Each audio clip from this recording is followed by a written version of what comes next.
I'm going to denote by lambda k n the space of homogeneous symmetric polynomials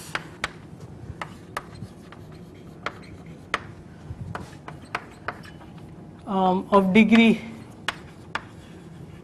n in m variables, and this k is the field of coefficients, and we'll only be assuming that this k has well, let's see what we'll be assuming about k. But so I hope this is clear what this means to everyone. You just take polynomials in m variables, Sm, the symmetric group on n m elements acts on it, and you look at the polynomials which are invariant under that action. And you can change the number of variables, so you can define a specialization map SPM which takes m, the thing over m variables, the thing over m minus 1 variables. Or well, actually, so what you do is you take this last variable and set it to be equal to 0, and then what you have is a polynomial in m variables. So oops.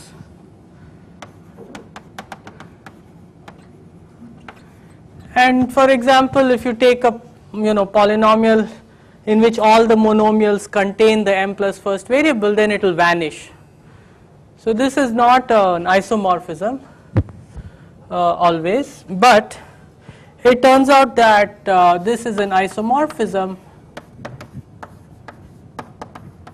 whenever m is greater than or equal to n.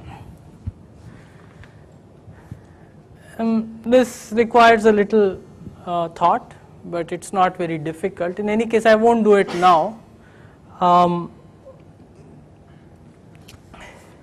So I'll call this the stable case, and once the number of variables exceeds n, you can just identify all these spaces m plus 1, m plus 2, m plus 3, and you can just talk about the ring of symmetric, well, homogeneous symmetric functions in of degree n.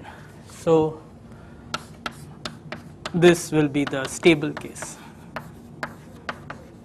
I'm a bit vague here, but what it means is that you just take any of these cases where m is greater than or equal to n, and you can change the number of variables at will so long as you stay within this range using these isomorphisms. So let's look at some examples of these things.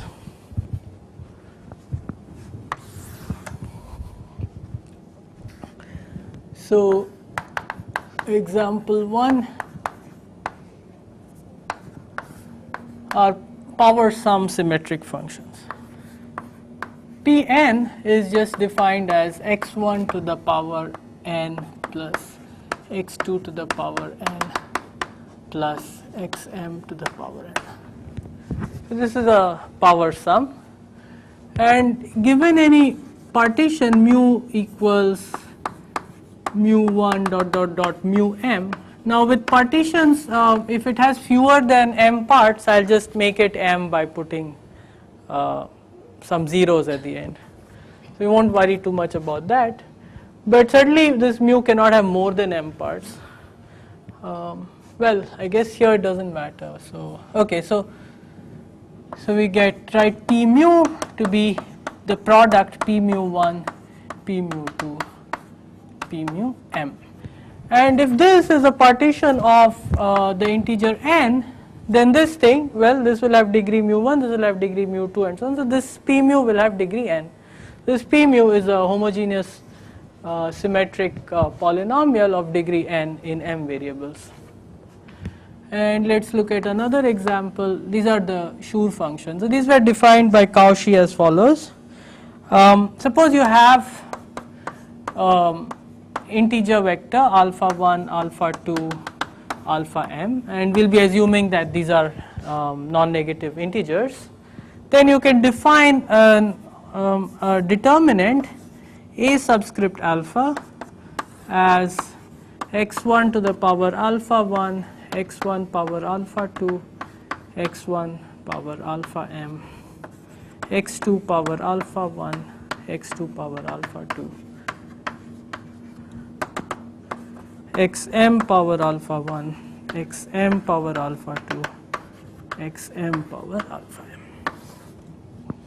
So this is a polynomial in the variables x1, x2, xm, but it's not symmetric, it's alternating. If you interchange two of the variables, then its sign changes.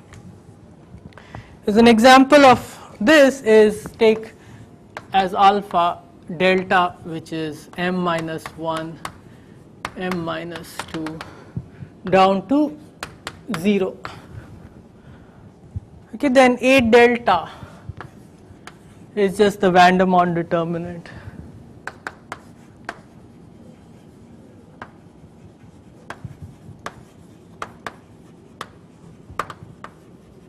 Which is the product over I less than j xi minus xj. Okay, but one way to get something symmetric out of alternating is to take two alternating things and multiply them or divide them. So what Cauchy did was the latter. So Cauchy defined S lambda to be A lambda plus delta divided by A delta, where lambda plus delta just means, you know, component wise addition. So lambda 1 plus n minus 1, lambda 2 plus n minus 2. This was Cauchy's definition of the Schur function.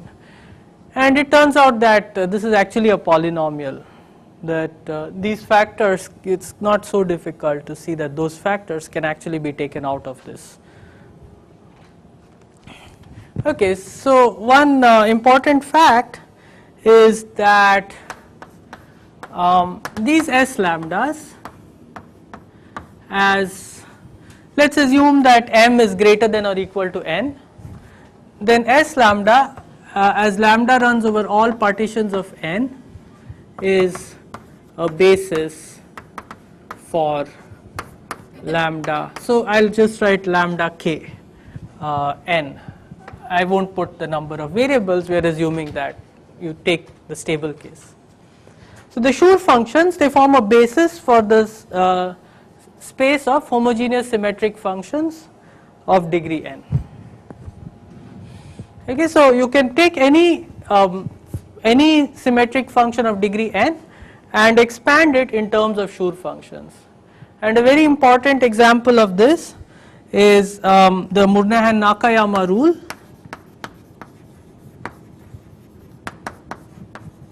which says how to expand example 1 in terms of example 2.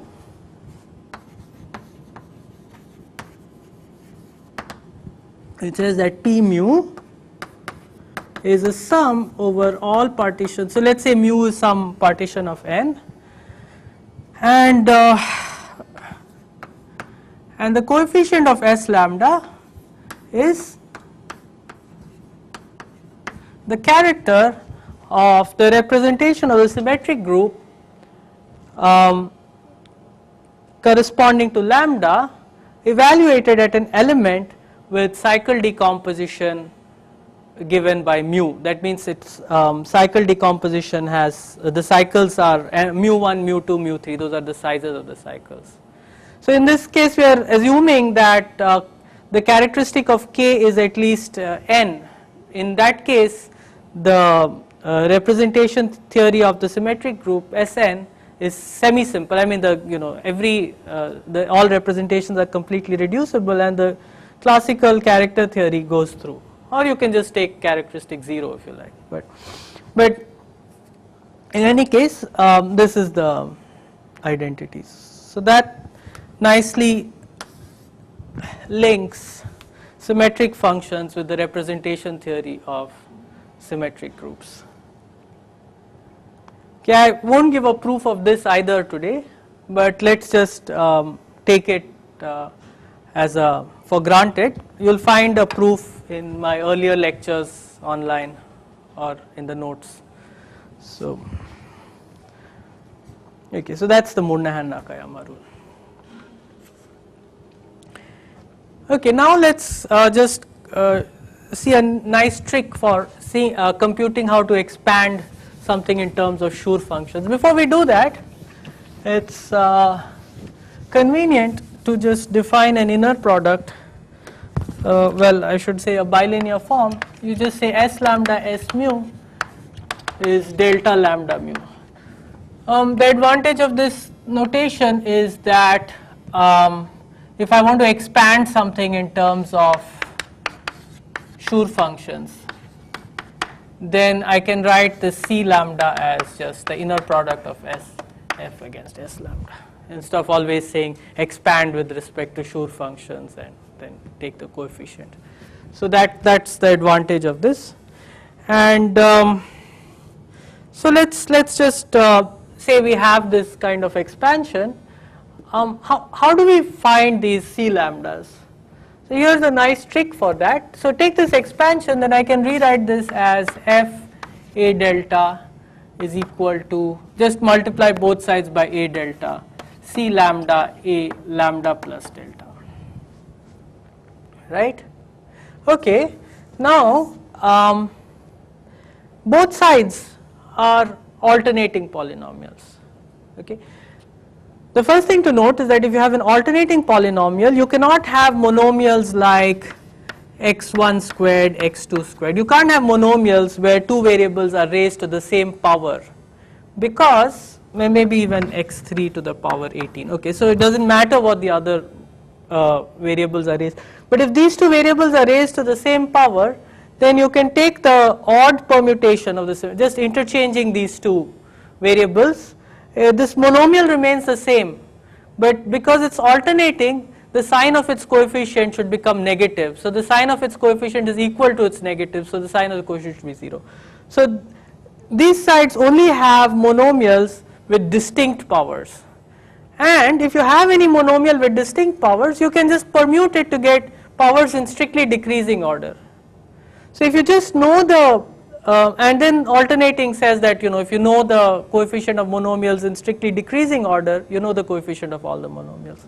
So you just need to be able to compare the coefficients of strictly decreasing monomials on both sides to figure out what these C lambdas are. Now the next observation is that suppose we look at this A lambda plus delta. So let me just write it down here. So A lambda plus delta is x1 raised to lambda 1 plus n minus 1, x2 raised to lambda 2 plus n minus 2, and no, still x1, x1 to the power lambda m, and so on, x2 power lambda 1 plus n minus 1, x2 power lambda 2 plus n minus 2, x2 power lambda m, and all the way up to xm.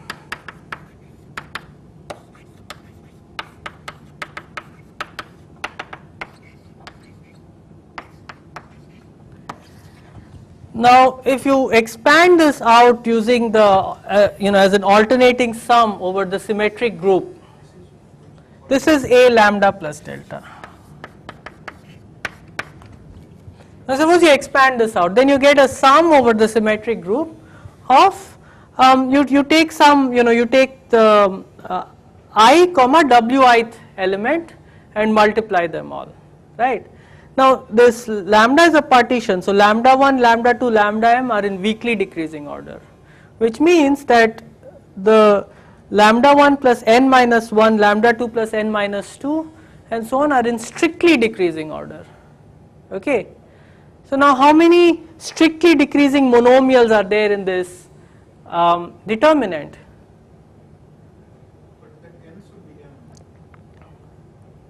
Yes, this, sorry, thanks Kamalaksha, this n should be m here, yeah,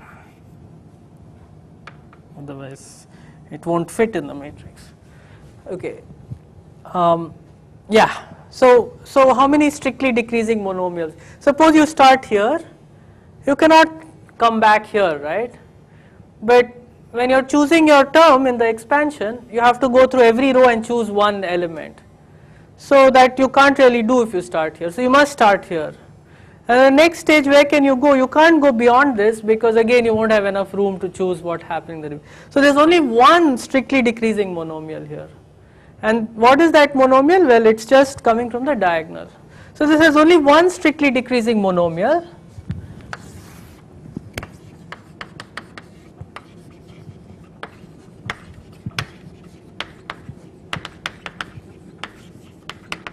And that is x to the power lambda plus delta. So I am using this notation, which is probably not too difficult to decipher. This means x1 to the lambda plus n minus 1, x2 to the lambda plus lambda 2 plus m minus 2 and so on. So there is only one strictly decreasing monomial. So if you look now at this equation, what are the strictly decreasing monomials on the right hand side? There is one for each partition, right, and that is x to the power lambda plus delta, and its coefficient is c lambda. So c lambda is the coefficient of x to the lambda plus delta here.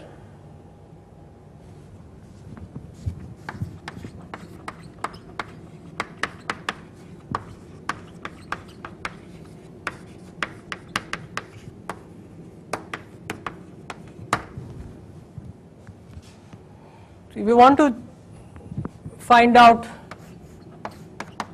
fs lambda, then this is coefficient of x to the lambda plus delta in f a delta.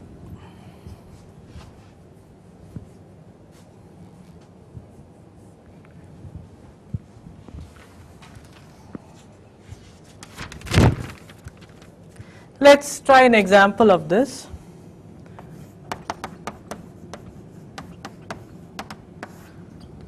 Let's take a partition mu of n and take the Schur function s mu and multiply it by the Schur function s1. Okay, this s1 is a symmetric function of degree 1. It's a Schur function. It turns out to just be x1 plus x2 plus xm. This is s1 in m variables. Okay, S1, P1, they're both the same.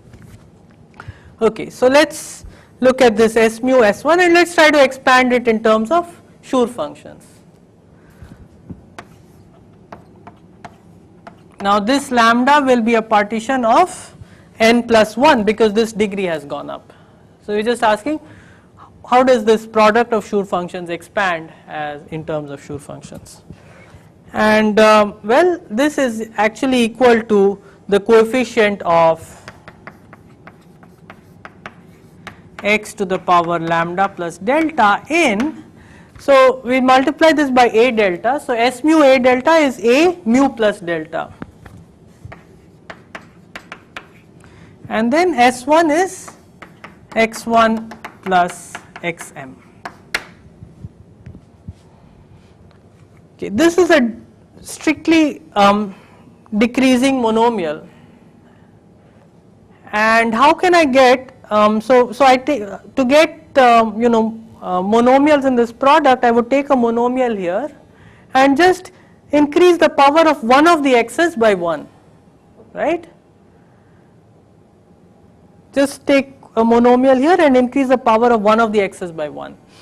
Now if I start with a monomial that is not strictly decreasing and increase one of the powers by 1, I cannot get something that's strictly decreasing. At best I can get something with 2 powers equal. So the only place where I can start is with x to the power mu plus delta itself and then increase one of the things by 1. So what you get is that the coefficient of this and this is either 1 if you can obtain lambda by adding 1 to one of the parts of mu. So I'll denote that by saying lambda belongs to mu plus. Another visual way of thinking about this is that you draw the Young diagrams of lambda and mu. If the Young diagram of lambda differs from the Young diagram of mu by just having one extra box, then you say lambda is in mu plus and 0 otherwise. Okay, so this is This is 1 if lambda is in mu plus and 0 otherwise. Let's look at another. Yeah, that's fine. Okay, so we'll leave this here and we'll come back to use it later. Now let's go on to construct the characteristic function of Frobenius, which is this talk is really about. This is a kind of Pirie rule. We'll see another version of it, which is representation theoretic. This characteristic function will help relate rules of this type and representation theoretic rules. So now on to the characteristic function. It's just another way of looking at the Murnaghan-Nakayama rule. So in our new notation, we can write P mu S lambda is equal to, so the Murnaghan-Nakayama rule says if you take P mu and expand it in terms of Schur functions, you get the character values. So that's chi lambda W mu. That's the Murnaghan-Nakayama rule.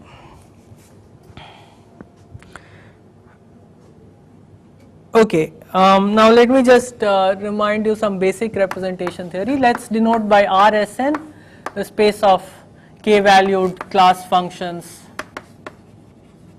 on Sn, and on this we define an inner product, well, a bilinear form I should say, f comma g Sn 1 over n factorial summation w in Sn f of, well, maybe I'll write it like this, mu is a partition of n, f of w mu g of, we would write w mu inverse, but it doesn't really matter, g of w mu.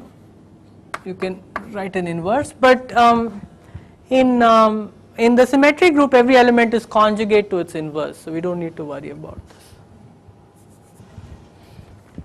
And this is the form with respect to which the irreducible characters form an orthonormal basis. Okay, so this is just that usual form. 1 over n factor, I want to normalize it. Oh yeah, I need something else, yeah. I need, yeah, you're right. So I need to multiply here by the cardinality of the conjugacy class mu. Thanks. So this just denotes the cardinality of the conjugacy class mu. And that actually has a nice expression because this is n factorial divided by the centralizer of an element of cardinality mu, and so this you can write as 1 over summation mu and 1 over z mu.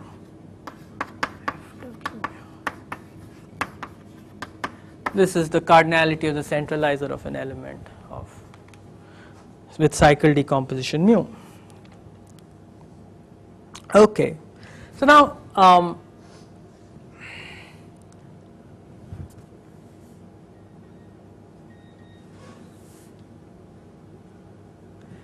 this I can write in terms of this form as follows. So chi lambda w mu is nothing but if I take the characteristic function of the conjugacy class corresponding to mu and take the bilinear form evaluated against chi lambda, then I'll get some scalar multiple of this, right?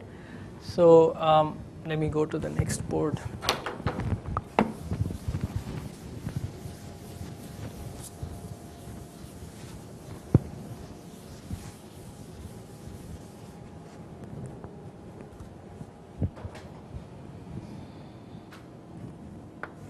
So P mu S lambda is equal to chi lambda W mu, which is equal to, so if you take the characteristic function of the class of mu and multiply and take its this bilinear form against lambda, then you don't quite get chi lambda W mu because you're adding over the whole class. And the thing is anyway divided by n factorial. So what you get is z mu times this, right? So so you can rewrite that as P mu by Z mu S lambda is equal to the inner product, the bilinear form of this. Now any class function can be written as a linear combination of these things. So if you have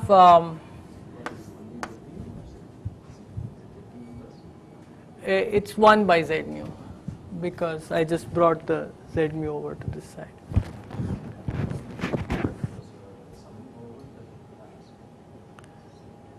Yeah, so that's the class. So this is actually, maybe I should write it. So it's n factorial, and then I must divide by C mu. Because the form has an n factorial in the denominator, and I'm summing over the whole class, but I only want one of the points, so I should divide by C mu, and that's Z mu. Yeah, confuses me all the time too. So Z mu. So this is the identity you get. The inner product of P mu over Z mu against S lambda is this. Here probably I should write Sn. Yeah. So this one is on symmetric functions where the Schur functions form an orthonormal basis, and this one is the one that's used for Schur's orthogonality relations. Right. So now if you have the general function f, then what you find is that f chi lambda, well, f can be written as summation mu is a partition of n, f w mu, and then 1 sub c mu chi lambda. But then 1 sub c mu chi lambda is p mu by z mu.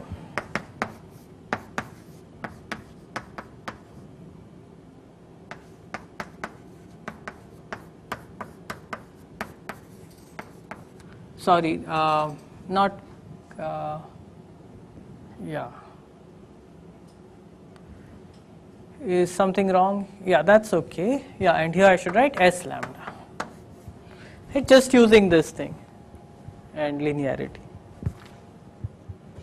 So this this is what is called the characteristic function of f. So the characteristic function of f, this is what Frobenius called the characteristic function, is by definition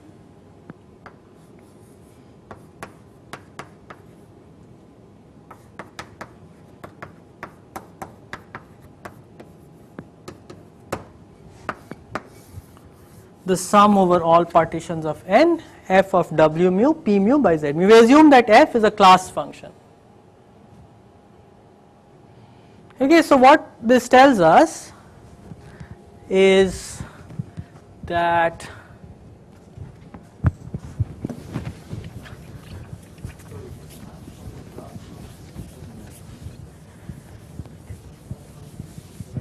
hang on. So this is a map from class functions on Sn to homogeneous symmetric functions of degree n. It takes k is a field. Yeah, maybe I should have put a k here also, but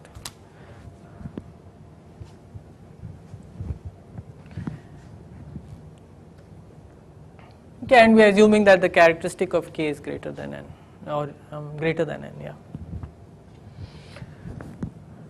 Okay, and what this does is that the characteristic, if you want to compute the inner product of f against chi lambda, then what you do is you compute the characteristic function of f and you compute its inner product against S lambda.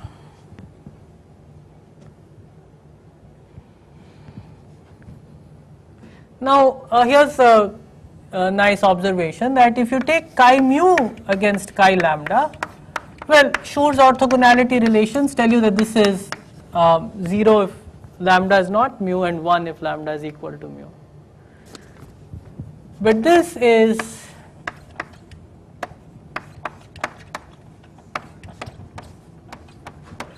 the characteristic function of chi mu against S lambda. But delta lambda mu is the characteristic function of S mu against S lambda for all lambda and mu. So what you can conclude is that the characteristic function of chi mu is S mu for all partitions mu of n. So that's another nice property of this characteristic function. It takes the irreducible characters to Schur functions. And of course the other thing you get is that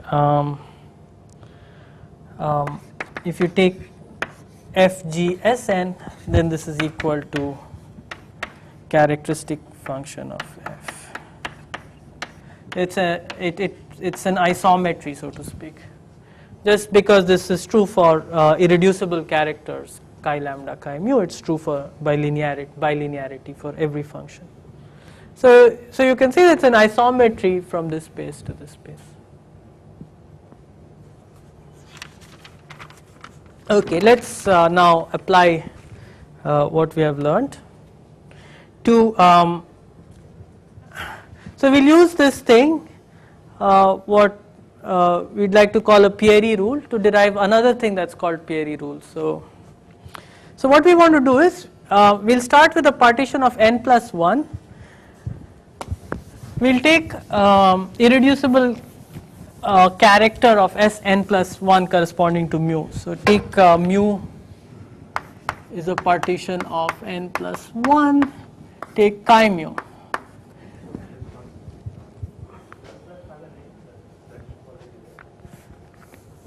Does this equality have a name? I guess it's you could call it no, I mean it's pretty close to the Murnaghan-Nakayama rule, so I guess it doesn't have a separate name, not that I know of. But this is what really makes this characteristic function work. Like this is the one place where you suddenly realize, I should define it to take this thing to this thing and extend linearly. This is where you realize how it should be defined. So this is a very important step. Okay, coming back to what I was saying, let's start with the partition of n plus 1. Look at its irreducible character, and by putting this downward arrow, I will mean that I'm going to restrict it to Sn. Okay, so this is an irreducible character of Sn plus 1. I'll just restrict it to the subgroup Sn of Sn plus 1, which is just the group which permutes the first n of n plus 1 symbols. And well, how do you compute that? So if mu is a or say let's say if eta is a partition of n, then this is chi mu. I'll use this notation w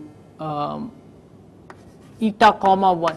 Which just means that you take this partition eta and append a 1 to the end of it. Well, if it has some zeros, then you please append the 1 just before the last, the first 0 or just after the last non-zero term. Okay, and that's clear because of the way Sn is sitting inside Sn plus 1. It's the last element is a cycle all by itself. So.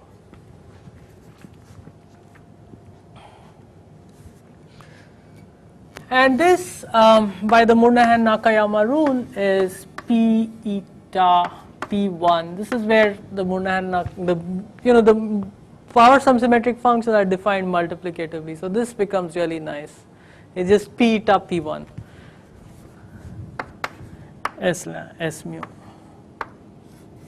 by the Murnaghan-Nakayama rule. Right? It says that you should take P of whatever class you're computing it at and go against the Schur function of the representation.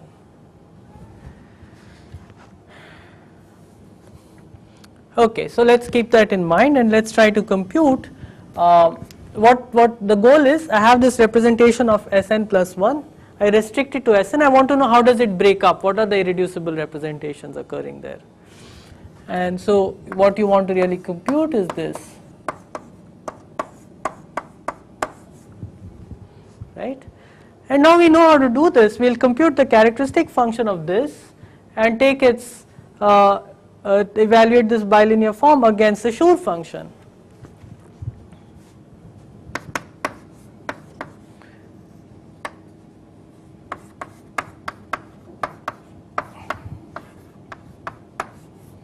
And to compute this, all we need is this formula.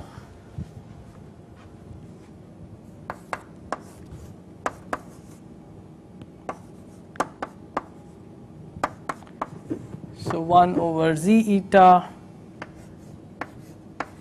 p eta p1 s mu. That's the value at w eta w eta, and so we need to multiply it by p mu by a p eta, sorry. And then take the inner product against S lambda.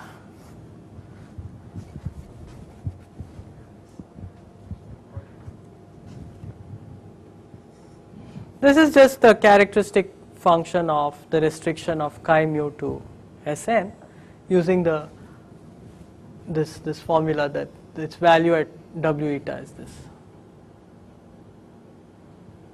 Okay, and now comes the clever part. The clever part is to take this in here, anyway these are scalars, and then to take this fellow out.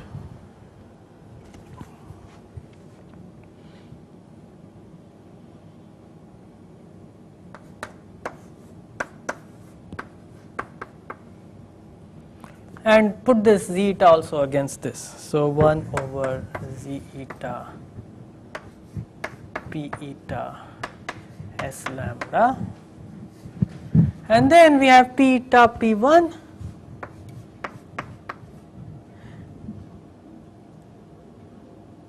but p1 is the same as s1,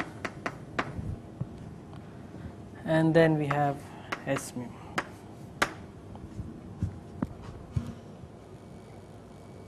Okay, maybe I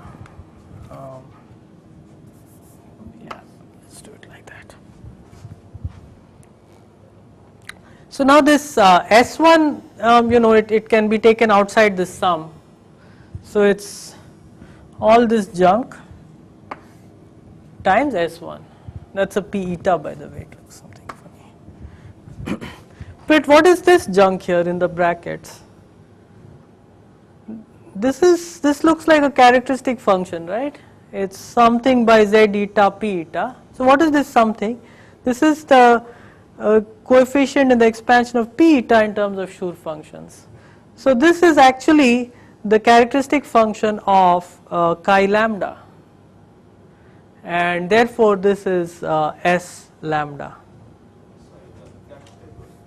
How do we check this last from the step before the last to the last step? From this step to this step, this step to this step, this step to this step, well, if you want, you bring this in here.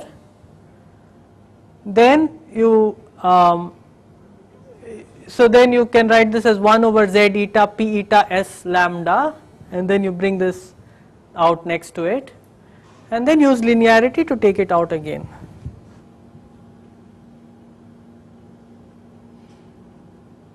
Okay, so it just uses linearity of the bilinearity of the form, and that is just S lambda, right? That's characteristic function of chi lambda. So that's S lambda S1 S mu, and that we had on this board here. This is equal to well, it's slightly the notation has gotten reversed, but let me just write it here again. So we know that this is 1 if mu belongs to lambda plus and 0 otherwise. Or we could write 1 if lambda belongs to mu minus and 0 otherwise. This is the same as saying that mu belongs to lambda plus. Okay, that means that you can take the Young diagram of mu and remove a box to get the Young diagram of lambda. So this is the this Pirie rule and this Pirie rule, that if you take the representation chi mu corresponding to mu and restrict it to Sn minus 1, it breaks up in a multiplicity free way into precisely those representations corresponding to partitions which you obtain by removing a box from the Young diagram of lambda. So that's the other Pirie rule. Okay, so that's one way to use this characteristic function. And let's do. Okay, so why is this equal to S lambda, right? So what is this value? This is really chi lambda W eta. So what you're looking at it as is summation 1 over Z eta chi lambda W eta P eta. That's the characteristic function of chi lambda. But the characteristic function of chi lambda is S lambda. So that's okay.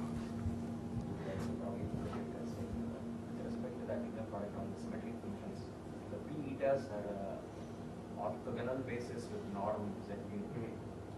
So if you look like that, eta divided by Z p. Yes.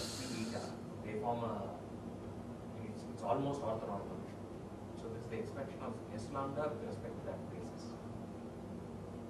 It's S lambda p eta. So you're suggesting that we interchange the roles played by. Then you just work purely at the level of symmetric squares. You don't need to bring in the once more. You work at the level of symmetric. And S lambdas are an orthonormal basis. P etas are an orthogonal basis. Okay. So what you're saying is these are an orthogonal basis. So if you want to write down anything in terms of the p etas, then you would take its projection against each of those, which is this term, and then divide by norm square. Yes. Norm square is Z eta. I mean, one needs that addition. But I didn't. Is it clear somehow that the p etas are orthogonal from just what I've said, or certainly from that? But maybe from this you can deduce it again. So yeah. Yeah, so probably from this you can deduce that the p etas are orthogonal with inner product given by I guess 1 by Z eta or Z eta, yeah.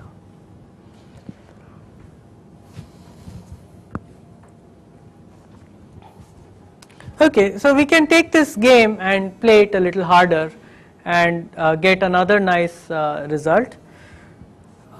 Which is about what are called Littlewood-Richardson coefficients.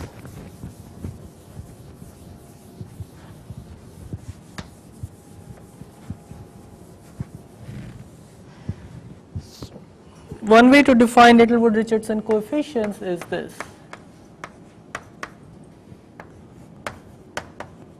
So you have three partitions. Let's say mu is a partition of M, nu is a partition of N, and lambda is a partition of M plus N. Okay?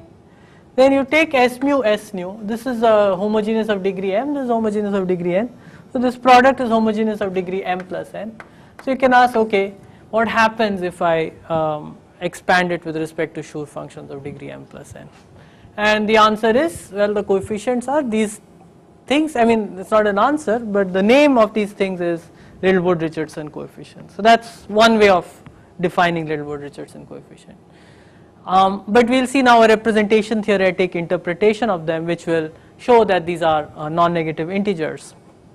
Okay, from here it's not clear really why they should be non-negative integers. Well, most of you probably know about yet another interpretation of Littlewood-Richardson coefficients in terms of tensor products of representations of general linear groups and so on, but let's just pretend we don't really know anything here. and I'll do that. So what we've seen is an example, I mean this is a special case of this. What we're saying is that C mu 1 lambda is equal to 1 if lambda, oh, all my lambdas and mu's are mixed up. Anyway, this is what we proved. So what you are saying is that if I just purely use the symmetric functions, it's not requires proof that it's not. It's not clear if I just multiply these things why it should be non-negative.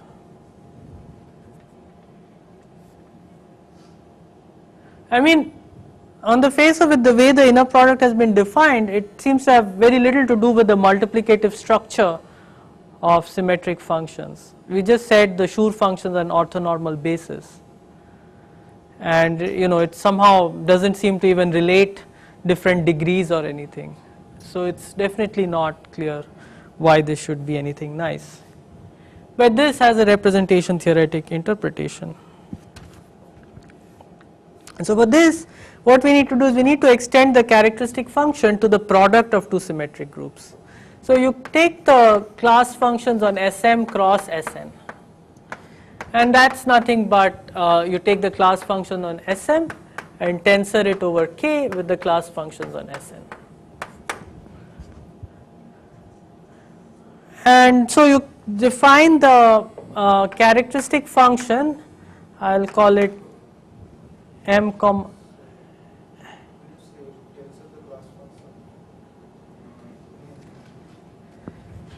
So if you have a function here and a function here, then you can talk about a function on the product,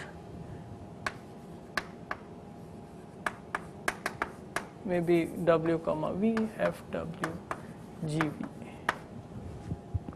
So a tensor, an element in this tensor space gives me an element here, and that gives an isomorphism of these two vector spaces. So this characteristic function now I'll just extend from this space to, well, the right hand side I won't simplify at all. I'll write R K M tensor K N. Okay, now this M is not the number of variables anymore. We've forgotten about the number of variables, just saying that there's enough variables to do whatever calculation we are doing. So this M is now at par with the N.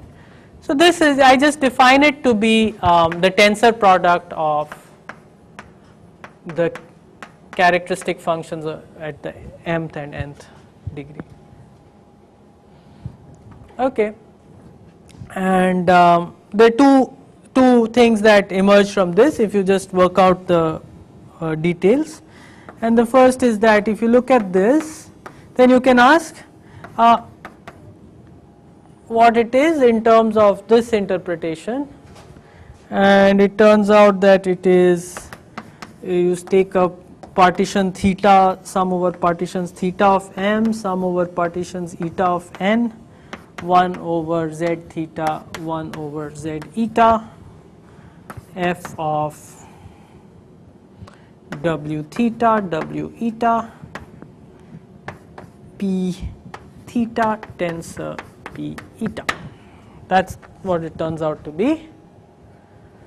And the second fact that I'll need is that if you take f and you take its inner product against chi mu tensor chi nu, these are the irreducible characters of Sm and Sn. Their tensor product I can think of as a class function on Sm cross Sn. So these are class functions on Sm cross Sn. But yeah, and that is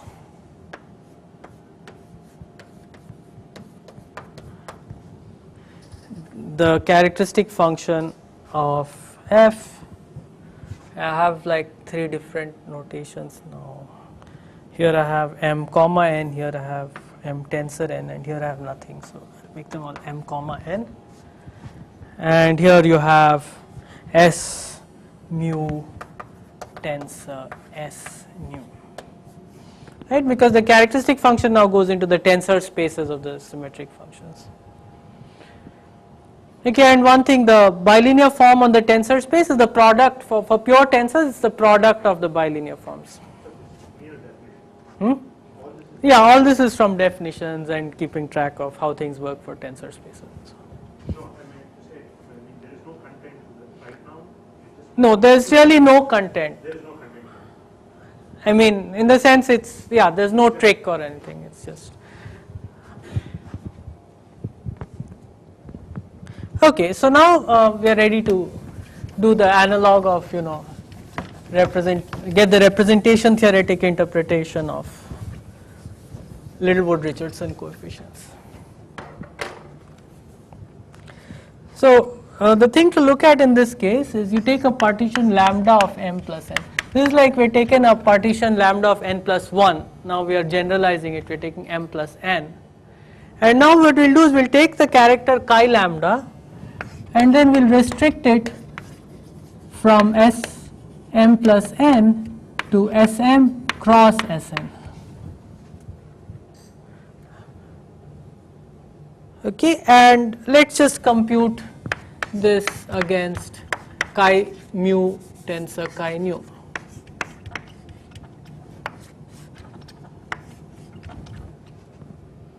And for this we'll use the second rule that I wrote. Well, both these rules actually. We have to compute the characteristic function using this formula, and then we compute the inner product using this formula.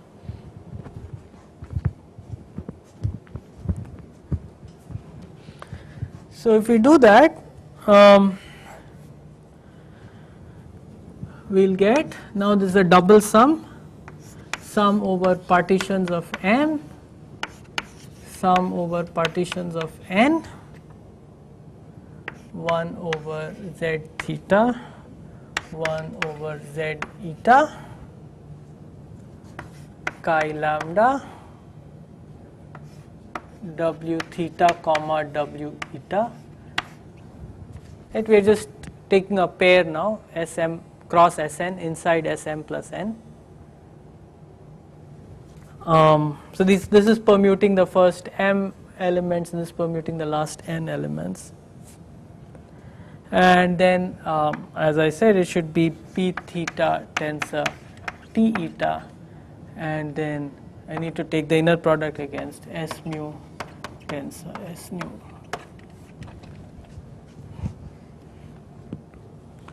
Well, I can write that as the sum over theta partitions of m, eta partitions of n, and then 1 over z theta, 1 over z eta. And let me just analyze this part. So this is just p theta against s mu and p eta against s nu. And this chi lambda, this again we can use Moynihan-Nakayama rule. If you take this element w theta comma w eta and think of it as an element of Sm cross n, then its cycle decomposition is just obtained by concatenating the cycle decompositions of each of these things. So again, the multiplicative way in which power sum symmetric functions are defined comes to the rescue, and we get p theta, p eta, s lambda. And then we have p theta s mu, p eta s nu.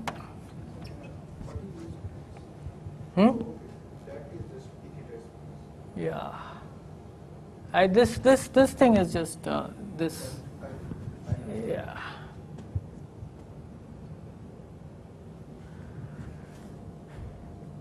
Okay. Now I'll try to sum over the eta part first. So we'll keep the sum over theta outside. So 1 over z theta. Anybody who doesn't depend on theta, well, there's this guy, right? So oh no, I should take the thing that doesn't depend on eta. So this guy p theta s mu, and now I'll write the other thing inside. So now this of course again doesn't depend on eta, so I'll write p theta times summation 1 over z eta, and then I'll bring this thing inside. That's the old trick. Bring this inside, and here we'll have p theta p eta comma s lambda. No cheating, I hope. Yeah. Okay. So but then the thing is to interpret. I think this p theta I've already taken out, right? No. That p theta has gone here, p theta s mu. This p theta is here, p theta p eta. So I can, okay, let's say I didn't put it here, then I can always pull it out. So that's there. But the reason I pull this out here is because now this is just a characteristic function of a character. So it's a Schur function.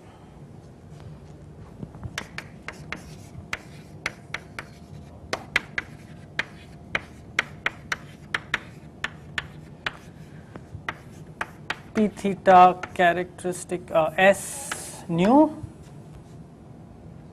S lambda. Now what I'll do is I'll bring this out by linearity, and I'll say that okay, this is just there, it doesn't depend on theta. But what is this? This is the characteristic function of S mu.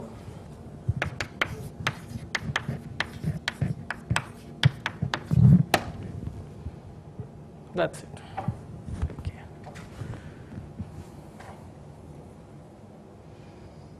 So